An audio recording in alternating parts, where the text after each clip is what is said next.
This is Matthew McConaughey. Natalie Portman. James Patterson. Michael Ian Black. And you are listening to Five Questions with Dan Schawbel.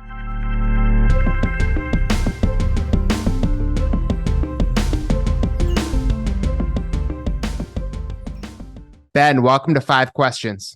Happy to be here. Thanks for having me, Dan. What was it like growing up with two younger brothers who were also actors? Competitive. It was interesting. I grew up in Austin, Texas, quite a ways from Hollywood, both physically and emotionally, mentally. But my father is a lawyer. My mother is a poet. So we grew up in a house full of words and arguments. And around the dinner table, we discussed all sorts of things. I can really imagine it, like having actors getting auditions, and if you're not getting auditions or they're getting big parts, you're like, why didn't I need to get bigger parts? And maybe it drove you too. It might have. Ironically enough, my middle brother, Nate, is the better actor of the group. But he now, does fancy stuff. He speaks Russian and works for Freedom House, which is a group that does democracy and human rights promotion all over the world. So he rightly figured out that there are other things that can animate you, and he's pursuing his. Oh God, I was about to say he's pursuing his passion. I shouldn't say that. The banned word. That's right, the banned word. No, it was a wonderful household in Austin, Texas, where I grew up. Is known for having a sort of a broad, vibrant arts scene and arts music culture, and very grateful for having grown up there. How were you able to handle the change from crashing on the floor of your friend's apartment to being an overnight success with the OC? Well, I handled it at the time by upgrading my car that I had bought for $500 in the penny saver, a 1986 Cadillac DeVille with 228,000 miles on it. This was 2003. I upgraded that car to a new car and took a picture of the two of them next to each other, and that was my sort of way of announcing to myself that I had made it. I now had a car with functional air conditioning, which is a fairly important feature to have in Southern California. It was quite a change. It was quite a change. Well, it's also reflective. It's like, yeah, this is where I come, and you'll always have that picture, and it took a lot to get there. Well, yes and no, it did. I mean, at the time, it felt like the first year that I was in Los Angeles, 2002 to 2003, really felt like the longest year of my life. I knew no one other than this friend who had allowed me, really friend of my uncle, who had allowed me to crash on his floor. I was taking acting classes, trying to, improve my technique, but finding very little success. No one really wanted to hire me. No one really wanted to hang out with me. And then I think I was so angry and lonely that this part of a young kid from the wrong side of the tracks, Ryan Atwood, came up, and I think in some ways it was perfect for me because I had a pretty big chip on my shoulder, and so did the character.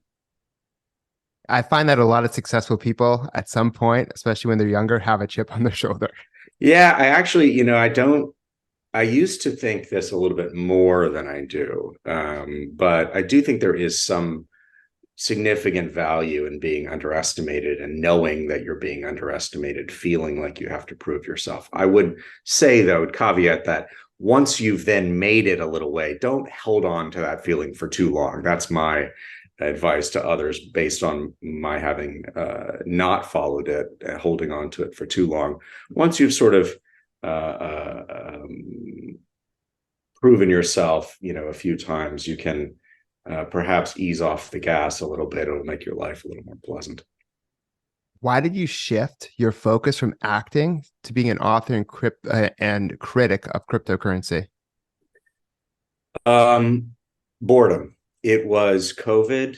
The entertainment industry was on ice, and I had an enormous amount of time on my hands. I was watching the markets, first go down and then come up wildly. And I was initially just sort of intrigued as to what was going on. I have a degree in economics, some 20 years old.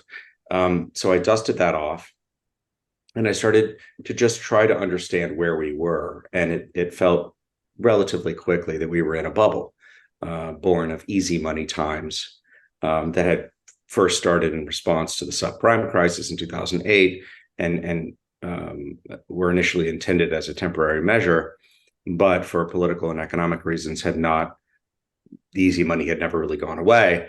And then as COVID hit and the powers that be freaked out, the easy money, went through the roof, and $5 trillion was put into the US economy. So when I started paying attention to it in 2021, everything was kind of going haywire.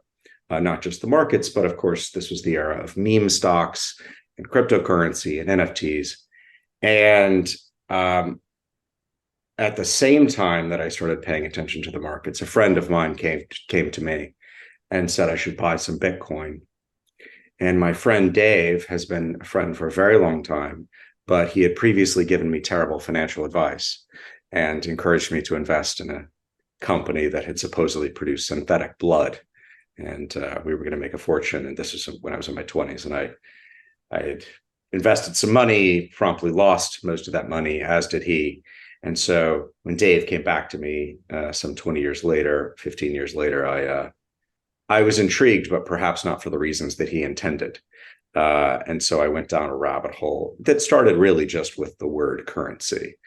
Of course, I'm a storyteller and words are our tools, and they can be used for a variety of purposes. But I knew my econ degree was 20 years old, but I was pretty sure that one of the things you could do with a currency, with money, is buy stuff.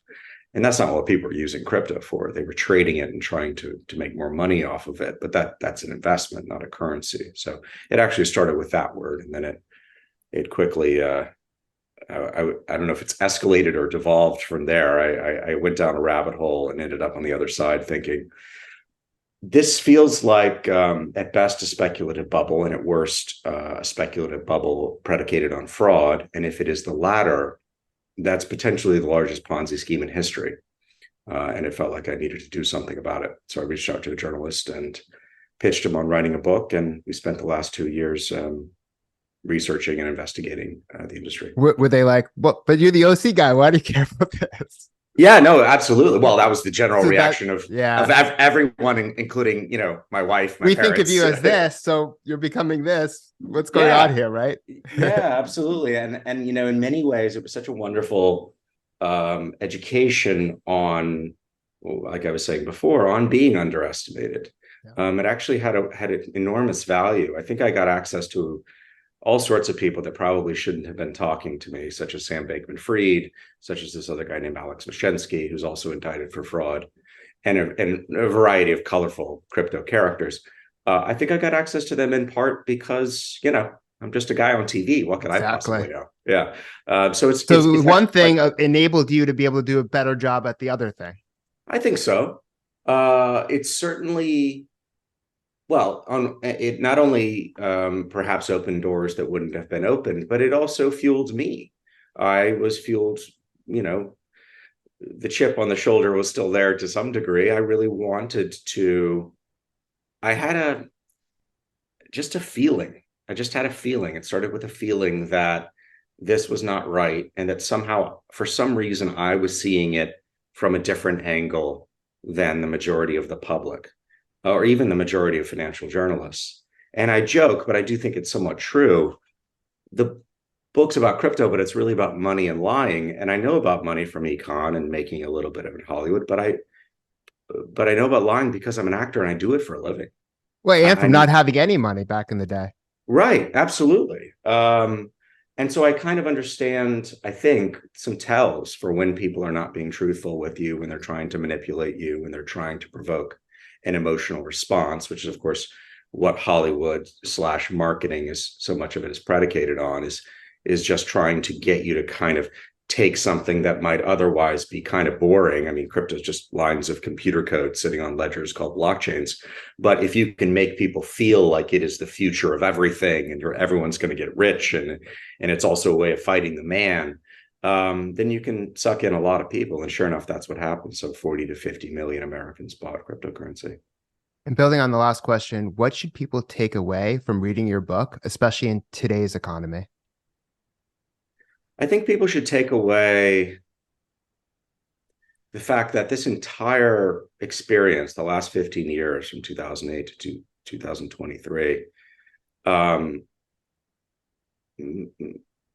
may well be, when we look back on it in even just a few years, a really unusual period in economic history where a bubble that started prior to the subprime crash, then of course crashed, but because it was potentially so devastating to our economy and the global economy, it was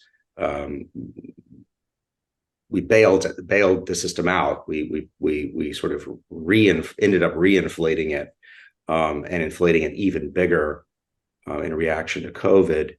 And there's no such thing as a free lunch. I mean, at the end of the day, that bill does eventually come due. I'm not saying it's all going to crash and it's going to be the Great Depression again. I'm just saying that we've sort of kept postponing a certain, I would argue, kind of reckoning that I think may well be in order. I can't predict the future, but I think we're sort of acting as though we're out of the woods here. I don't think it's anywhere near that clear, if history is any guide.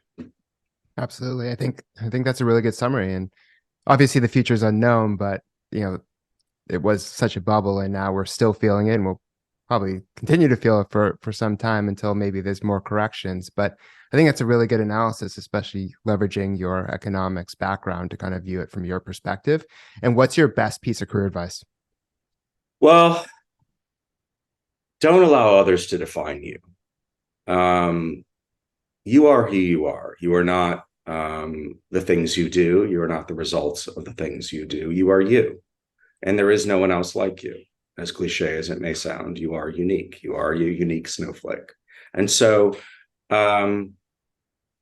follow what interests you. Don't be afraid to try new things, but also to drop new things. Giving up is incredibly valuable because it allows you to try something else. You don't need to hold on to things just because, you think it's important for some other person who is judging you on it. I've learned far more from my failures than I have from my successes. And this book has been such a great example of that, trying new things and not being afraid to fail. Well, that's great advice. And thank you so much for being on the show. Thanks, Dan. Appreciate it.